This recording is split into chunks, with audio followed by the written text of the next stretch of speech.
Don Rickles became a Tonight Show legend by turning the host into his favorite punching bag. What the hell's the matter with you? When you're on 26 years, you're starting to be like Reagan, huh? Anyway, These are Don Rickles' funniest roasts on Johnny Carson, the back-and-forth battle. Oh, Don, are you the governor of Guam? aren't you getting a little older? I know your age. The prom's over. All right. It's summer. I know, but you're dressing like some Chinese yo-yo or something. You look like Hong Kong Charlie. Hong Kong Charlie. How you feeling, Ed? Very good, Don. Keep your name alive. Great. Thank you. Rickles fires, Johnny fires back, and the rhythm is the joke because neither lets the other reset the segment. Carson told friends, watching two pros try to out-roast each other while the audience judges every hit is television gold. The desk roaster. Oh, funniest monologue I've ever heard. Heard you many, many years. Yeah. Tonight was the funniest, so enjoy it. You were really. Hey, I was in the green room. Well, we got a hot The two audience. of us, and one waiter, and some black gentleman was standing there going, I'm just here to rob you. And there was actually a black gentleman. Yeah, back guy there just planning to rob us. I doubt that. Yeah, you doubt that, sure. But what do you know? So what's new besides the competition? Rickles walks out and immediately treats Johnny's desk like a roast dais pushing jokes right at the host. Johnny plays offended for half a second, then breaks with Rickles using every laugh as permission to go harder. The Ed McMahon Attack. Throw him out. Right away, a vicious guy. I hope your penguin dies in your tub. Hell that means. Happy New Year. You really drink coffee? Absolutely. Hey, Eddie, get a cruller. We'll get the cab out in about a half hour. I'm off of booze. Oh, really? Yeah. Give him a prize. What do I care? Even when the headline target is Ed Rickles ropes Johnny in making the host part of the punchline ecosystem. Did you see the girl he got engaged to? Certainly have. Oh, God. It's like the front of a bad bus. No, Ed, she's a pretty girl. Oh.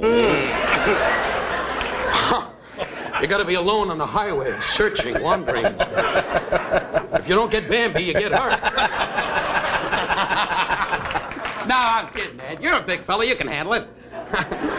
Anyway, The insults feel like a chain reaction with the whole set becoming fair game. The baseball expert. So, see, Lou, when you lead off, you're 38 now, right, Lou? Lou, are these too tough? Vern Rapper's the manager, right? And he stands in the dial going, come on, Lou, come on, man, come on, stand, come on, stay, come on, Lou. Hey, Lou, come on, stay, hey, come on, Lou, stay, hey. And Lou's going, huh?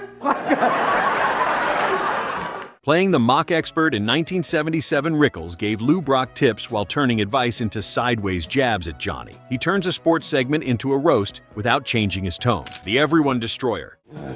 I just took George in his car and told him where he was.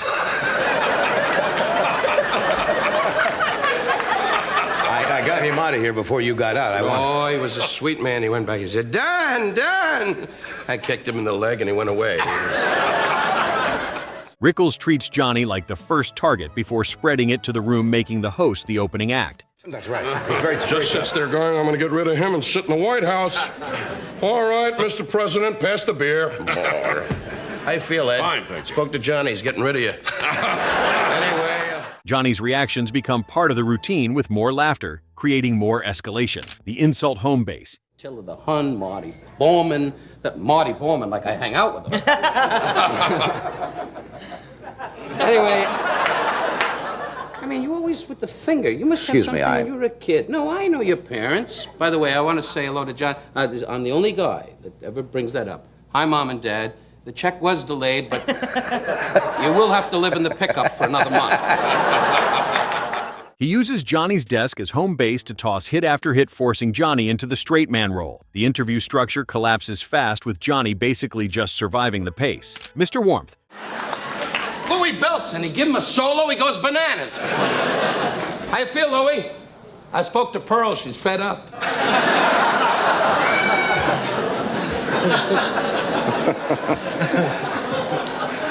Do I need straps?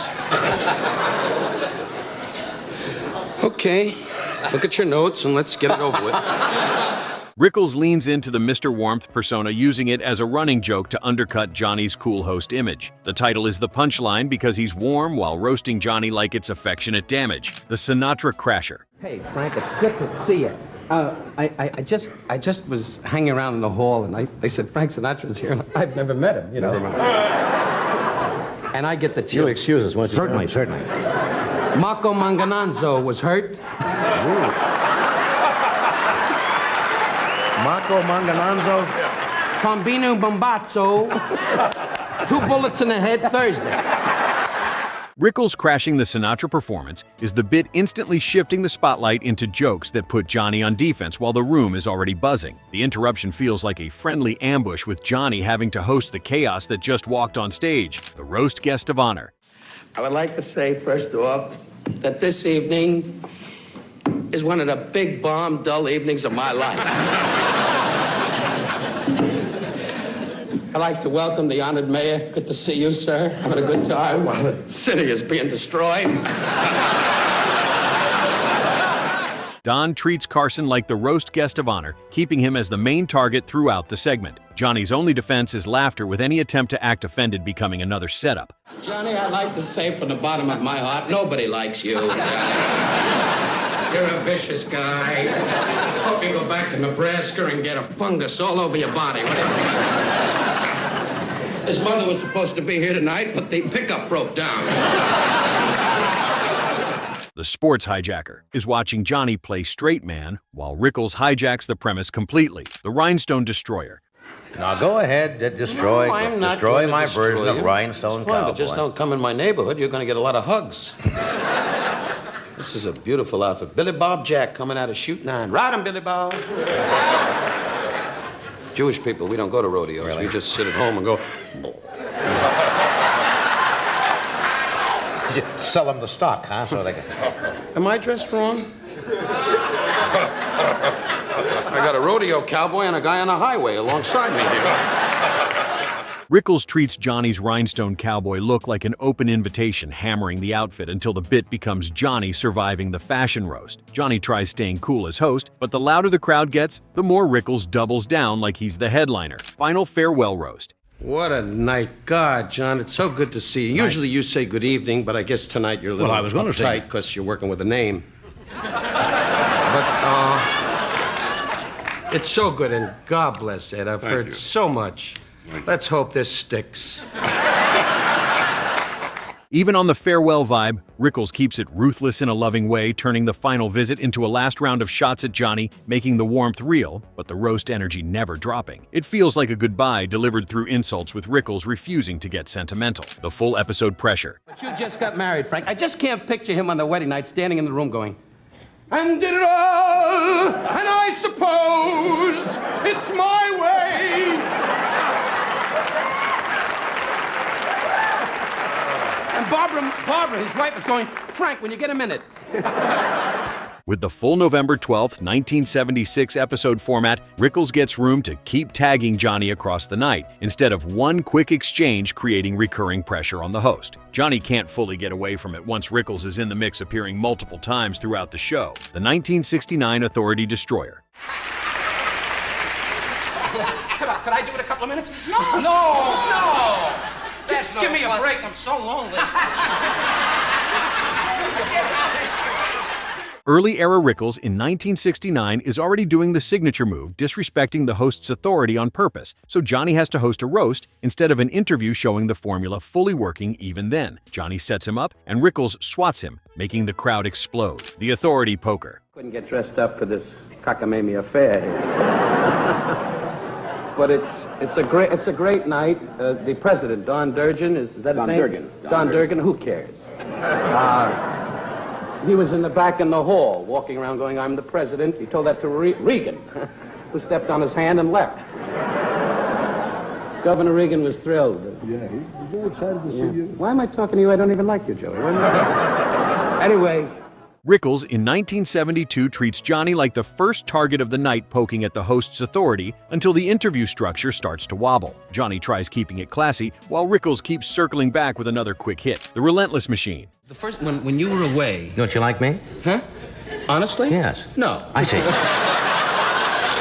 No, I adore you. I know that. You gave me an opportunity. You even had me. You had a little party the other night, I must say. In fairness to Buddy and Ed and Bert, you had a party for your anniversary. Well, it wasn't really. It was just happened to fall on the same day. No, you were married a year to Joanna. That's right. Correct. Your lovely wife was not here tonight, unfortunately. She's in New York with her organ and monkey. Don comes out swinging with classic insult comedy pace, turning every normal question into an excuse to tag Johnny. The laughs build from the relentlessness, not one single punchline overwhelming Carson immediately. The rolling insult. You, Buddy Rich, and all those days. And Ed, you weren't there then. You were in Jersey with your wife saying, "You want more taffy?" And, how's Victoria, your lovely wife? Fine, thank She's got a lovely wife. 11. Yes, she does. 11, isn't she? 11 years old. I found her yesterday in the park going, "Where's my Eddie? Where's my Eddie?" The 1978 appearance is built on extended roast momentum, with Rickles turning the couch into a rolling insult run that keeps returning to Johnny. Carson is unable to reset the vibe, with every calm beat becoming a setup for another shot. The real-time inventor. Thank you, muchachos.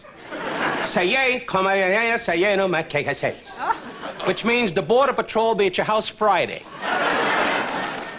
Anyway, That was the that got longest. off to a big shot. That was the Pardon longest. me? That's the longest milking of applause I have ever seen in my life. Standing out there, what is it bowing and bowing? I don't have $27 billion.